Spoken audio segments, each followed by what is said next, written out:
Not that he wasn't already, but yeah, Fujimoto has officially gone insane with Chainsaw Man in the recent chapters. So I dropped Chainsaw Man over a year ago.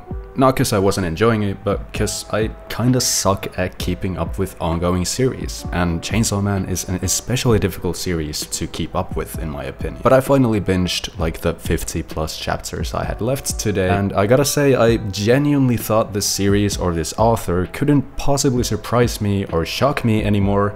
But then again, I didn't expect to see Denji fucking coming on the high school girl embodiment of the concept of war, so I guess I'm the asshole for that. Besides the ejaculation incident, part 2 has been a pleasant surprise so far. Leading to the build-up of part 2, I was a bit worried about where it was going to go. However, I'm happy to say that I've been a fan since the beginning now. I do enjoy that we essentially have a new protagonist, or a pseudo-protagonist, or deuterotagonist, or whatever the fuck you want to say. However, Denji's apathetic presence in the story was starting to get a bit stale for me back in 2023, although now that I'm caught up with it, I've learned to appreciate it again. Denji's low-key role in the story could have played a part in why I dropped the series for a long while, although I think the main issue with Chainsaw Man as an ongoing series is simultaneously its biggest strength as a binge read, which is the insane pace. And don't worry, I won't bore you with a video essay about Chainsaw Man pacing. We all know it's nuts, you've heard it a million times, but I think it's important to point out that it's both a strength and a flaw, since the manga industry still revolves around a weekly or bi-weekly single chapter release formula,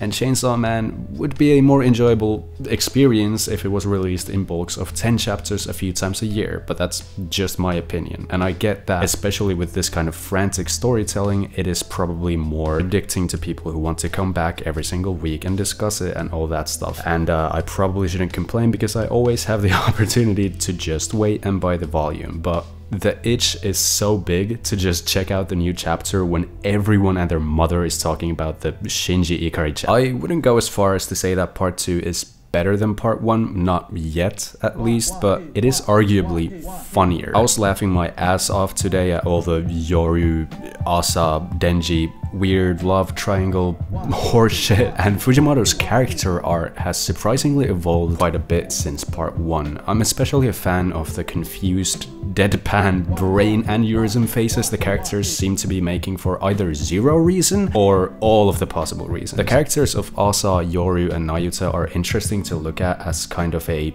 I guess, diehard Fujimoto fan, because I've been noticing some parallels between the protagonist of Look Back and Asa, parallels between Yoru and Eri from Goodbye Eri, and Nayuta was also a protagonist in a one-shot Fujimoto published before Chainsaw Man. It's cool to see him reusing stuff from his past works in Chainsaw Man and really honing these characters in, albeit the amount of purpose behind it can hardly be analyzed given how goddamn frantic his writing is in general, but still it's fun from a fan perspective to notice these similarities and to know the origin of some of these characters. The devils so far have been cool, but not quite yet on the same level as they were in the climax of part 1, although the current main devils that are being talked about and built up are, I would say, far larger in terms of scale than the ones in part 1. Famine just hasn't really had her time to shine yet. The War Devil slash Asa slash Yoru just essentially got a massive buff by fusing with the Gun and Tank Devils, which in terms of scale is just insane to me that one of the biggest menaces of part 1 is now just an arm.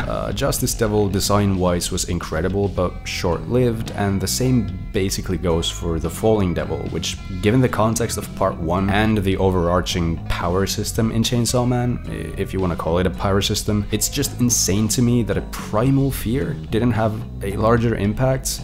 However, that doesn't obviously mean that the potential of the Falling Devil is lost. Fujimoto very well could bring it back again if he wants to. I'd say it wouldn't be out of character if he did do that. Side note, this might be my favorite human-esque devil design so far. It tiptoes the line between being fathomable and unfathomable in a really nice way, in my opinion. The biggest aspect by far, however, in terms of the devils is the fact that the Death Devil has officially been mentioned, so I can definitely see the climax of part 2 exceeding part 1 in terms of sheer scale and mindfuckery once we inevitably see that happen. Unless part 2 somehow wraps up with the prevention of the Death Devil's appearance, which I can only really see happening in a case where they want to save it up for a potential part 3, but I think that would honestly be kind of whack. One thing that makes the overarching plot harder to follow in part 2 in comparison to part 1 is the lack of inside knowledge we have about the public safety Devil Hunter divisions. They obviously still play a massive role in the world of Chainsaw Man, and were a key plot device in part 1 given that Denji was working with them, but now our only glimpse into it has been Yoshida, and as of more recently Mifune as well. And the two of these have so far basically played the roles of antagonists, at least from Denji's perspective. But lacking some of this crucial inside information isn't a detriment to the plot by any means. It's actually exactly the kind of shit you could expect Fujimoto to write. Keep the reader in the dark in the same way that the protagonists are, bring attention to the most autistic love story in the history of shonen manga, make the horny protagonist jizz on the deuterotagonist and call it a fucking day. Brilliant. But insane. I am glad to have caught up to it finally, because if we assume part 2 is going to be roughly the same length as part 1, the climax is bound to be upon us. Just kidding, it already happened. I think that's all I have to say about it for now. I want to start forcing analysis that I can't come up with off the top of my dome, because that's a surefire way to turn a mediocre YouTube video into a shit YouTube video.